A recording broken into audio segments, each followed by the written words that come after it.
والصلاة والسلام على سید الانبیاء والمرسلین محمد وآلہ واصحابہ اجمعین اما بعد فاعوذ باللہ من الشیطان الرجیم بسم اللہ الرحمن الرحیم ان الدین عند اللہ الاسلام صدق اللہ العظیم۔ کتاب فطرت کے سر ورق پہ جو نام احمد رقم نہ ہوتا، کتاب فطرت کے سر ورق پہ جو نام احمد رقم نہ ہوتا، تو نقش ہستی ابھر نہ سکتا وجود لوح و قلم نہ ہوتا، تو نقش ہستی ابھر نہ سکتا وجود لوح و قلم نہ ہوتا، تیرے غلاموں میں نمایاں جو تیرا عکس کرم نہ ہوتا، تو بارگاہ ازل سے تیرا خطاب خیر الامم نہ ہوتا۔ عزیز دوستو اور طلبہ کرام، نوجوانان اعظام اور بھائیوں، اللہ تبارک و تعالیٰ نے ہمیں جو اسلام اور دین کی دولت سے سرفراز فرمایا ہے وہ دین اسلام ہے۔ اسلام کس چیز کا نام ہے؟ دین کس چیز کا نام ہے؟ اور ہم اس دین اور اس اسلام کو سمجھ بھی رہے ہیں یا نہیں؟ اور اللہ تبارک و تعالی ہمارے اسلام سے راضی ہے۔ اسلام نام ہے مان لینے کا، اسلام نام ہے سر تسلیم خم کرنے کا، یعنی اللہ رب العزت نے قرآن کریم میں جو احکامات ارشاد فرمائے ہیں اور نبی پاک علیہ الصلاۃ والسلام نے احادیث مبارکہ میں جو ہدایات اور جو قرآن کریم کی تشریحات ہمیں بتائی ہے، ان چیزوں کو مان لینے کا نام اسلام ہے۔ ہم نے دین کو پڑھ لیا ہے، ہم نے کلمہ پڑھا ہے لا الہ الا اللہ اور محمد الرسول اللہ، اور ہم اس بات کی گواہی بھی دیتے ہیں کہ اللہ رب العزت کے سوا کوئی معبود نہیں، کوئی عبادت کے لائق نہیں، اور محمد عربی صلی اللہ علیہ وسلم اللہ کے رسول ہے اور اللہ کے بندے ہیں۔ لیکن کیا ہم اس بات کو اس طریقے سے مان رہے ہیں جیسا اس کے ماننے کا حق ہے، یا ہم اس سے بے راہ روی اختیار کر رہے ہیں؟ تو ہم دیکھتے ہیں کہ اللہ رب العزت نے فرمایا ان الدین عند اللہ الاسلام، کہ اللہ کے نزدیک تو دین اسلام ہے۔ صرف پڑھ لینے کا نام، صرف پڑھا لینے کا نام اور کلمہ طیبہ کا اقرار کر لینے کا نام اسلام نہیں ہے، بلکہ اسلام نام ہے ان ساری شریعت کو مان لینے کا اور اس پر عمل پیرا ہونے کا۔ اب ہم موجودہ دور کے آئین میں اور ہمارے ماحول میں اور معاشرے میں نظر دوڑاتے ہیں اور دیکھتے ہیں کیا ہم واقعتاً اسی اسلام کے اوپر عمل پیرا ہے جو اسلام لے کر نبی پاک علیہ الصلاۃ والسلام کو بھیجا گیا، یا ہم یہودیوں کے طریقوں پر عمل کر رہے ہیں، انگریزوں کے طریقوں پر چل رہے ہیں؟ ہمیں اپنا جائزہ لینے کی ضرورت ہے۔ قرآن کریم نے ہمیں جو احکامات بتلائے ہیں ان احکامات پر عمل ہو رہا ہے یا نہیں؟ تو ہم دیکھتے ہیں تو ان احکامات پر عمل کچھ لوگ کر بھی رہے ہیں اور کچھ لوگ نہیں بھی کر رہے ہیں۔ ان احکامات پر عمل نہ کرنے کی بنا پر اب اس وقت ہم پر پابندیاں عائد کی جا رہی ہے۔ ہمارے اسلام کو، ہمارے مذہب کو طرح طرح کی سازشیں کر کر اور طرح طرح کے رویے اختیار کر کے ختم کیا جانے کی کوشش کی جا رہی ہے۔ تو کیا ہم ان لوگوں میں سے ہیں جو اپنے مذہب کو مٹتے ہوئے دیکھ سکتے ہیں اور اپنے دین کو ختم ہوتے ہوئے دیکھ سکتے ہیں، یا پھر ہم ان لوگوں میں سے ہیں جنہوں نے دین اسلام کی خاطر اپنے گھر بار کو چھوڑا ہے، اپنے ملک کو چھوڑا ہے، اپنے وطن کو چھوڑا ہے، اپنے ماں باپ کو، اپنے خاندان کو، اپنے قبائل کو، یہاں تک کہ اپنی بیویوں کو دین اسلام کی خاطر چھوڑا ہے۔ ہم ان لوگوں کے نام لیوا ہیں۔ اور اللہ کے نبی علیہ الصلاۃ والسلام کا فرمان ہے، اصحابی کالنجوم فبأیہم اقتدیتم اہتدیتم، کہ میرے جتنے صحابہ ہیں، روایتوں میں ہے کہ صحابہ کرام کی تعداد تقریباً 1,24,000 ہے، اور دوسری روایت کے مطابق 2,24,000 ہے۔ ان تمام صحابہ کرام میں سے کسی بھی صحابی کی سیرت پر اور کسی بھی صحابی کے بتائے ہوئے طریقے پر عمل کر لے، اہتدیتم، تو تم ہدایت پا جاؤ گے۔ اللہ کے نبی علیہ الصلاۃ والسلام کا یہ فرمان ہمیں راہ بتا رہا ہے۔ قرآن کریم میں اللہ رب العزت فرماتے ہیں، انا ہدیناہ السبیل اما شاکرا و اما کفورا، ہم نے تمہیں راہ بتائی ہے، راستہ بتایا ہے، اب اس پر چل کر اللہ کے شکر گزار بندے بن جاؤ، یا اس راہ کو چھوڑ کر اپنی منمانی کر کے اور اپنے نفس پر عمل کر کے ناشکرے بن جاؤ۔ ہاں، لیکن اگر ناشکرے بن گئے اور اللہ تبارک و تعالیٰ کے احکامات کو پس پشت ڈال دیا اور نبی علیہ الصلاۃ والسلام کی سنتوں کو اور آپ کے طریقوں کو اور آپ کی ہدایات کو بالکل ایک طرف رکھ دیا، تو پھر کیا ہوگا؟ اللہ تبارک و تعالیٰ فرماتے ہیں، انا اعتدنا للظالمین نارا، ہم نے ظالمین کے لیے آگ تیار کر رکھی ہے۔ آگ کون سی ہے؟ جہنم کی آگ ہے۔ ظالمین کیوں ہے؟ اس لیے کہ اللہ تبارک و تعالیٰ کے دین کا انکار کیا ہے۔ اللہ تبارک و تعالیٰ کے بتائے ہوئے طریقوں کے خلاف چلنا، نبی علیہ الصلاۃ والسلام کے بتائے ہوئے طریقوں کے خلاف چلنا، یہ ظلم ہے۔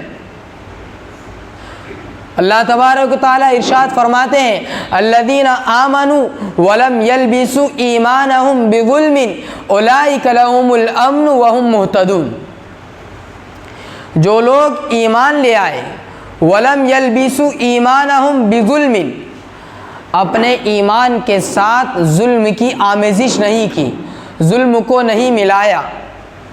مفسرین کرام یہاں پر ظلم سے شرک مراد لیتے ہیں، اور اگر ظلم سے ظلم بھی مراد لیا جائے تو بھی ہم یہی کہیں گے کہ جو لوگ ظلم سے بچ رہے ہیں، شرک سے بچ رہے ہیں اور خالص ایمان پر عمل کر رہے ہیں، اولئک لہم الامن وہم مہتدون، یہی لوگ امن والے ہیں اور یہی لوگ ہدایت یافتہ ہیں۔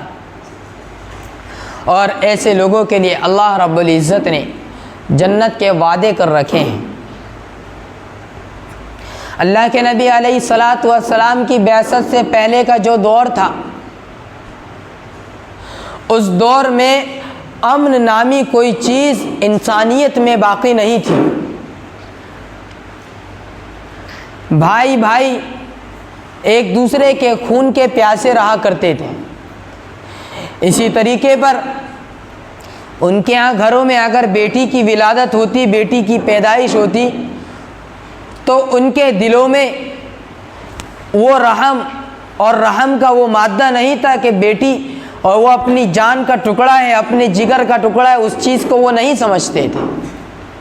وہ اسے زندہ دفنا دیتے تھے، زندہ درگور کر دیتے تھے۔ وہ ایک وقت تھا، لیکن اللہ رب العزت نے محمد عربی صلی اللہ علیہ وسلم کو اس دنیا کے اندر بھیجا اور رسالت، طریقت، شریعت لے کر بھیجا۔ پھر قرآن کریم کے اندر اللہ رب العزت نے وہ احکامات بھی نازل فرمائے کہ انسانی زندگی کی قیمت بتائی اللہ رب العزت نے. من اجل ذلک کتبنا علی بنی اسرائیل انه من قتل نفسا بغیر نفس او فساد فی الارض فکأنما قتل الناس جميعا. اسی وجہ سے من اجل ذلک ہم نے بنی اسرائیل پر فرض کر رکھا تھا انه من قتل نفسا بغیر نفس کہ جس کسی نے بھی کسی جان کو قتل کیا، کسی انسان کو قتل کیا بغیر کسی گناہ کے، بغیر کسی جان کے قتل کیے، یا اس کے زمین میں فساد کی پھیلائے بغیر اگر کسی نے قتل کیا، تو ایسا ہے گویا اس نے پوری کائنات کو فکأنما قتل الناس جميعا، جتنے لوگ رہتے ہیں ان تمام کو اس نے قتل کر دیا. ومن احیاها، اور جس کسی نے کسی انسان کو زندگی بخشی تو وہ ایسا ہے جیسا کہ اس نے کئی لوگوں کو اس نے زندگیاں بخشی. ومن احیا فکأنما احیا الناس جميعا، تمام لوگوں کو اس نے زندگی بخشی. تو یہ اللہ رب العزت نے انسانی احترام اور انسانوں کے درمیان امن و سکون کو برقرار رکھنے کے لیے یہ احکامات اللہ رب العزت نے نازل فرمائے ہیں. اور ان احکامات پر شروع ہی سے لے کر اللہ کے نبی علیہ الصلاۃ والسلام کے زمانے سے لے کر آج تک عمل چلا آ رہا ہے. لیکن اب ہم ایک ایسے دور میں جی رہے ہیں جس میں ہماری شخصی آزادی کو چھینا جا رہا ہے، ہماری شخصی آزادی کو ختم کیے جانے کی کوشش کی جا رہی ہے.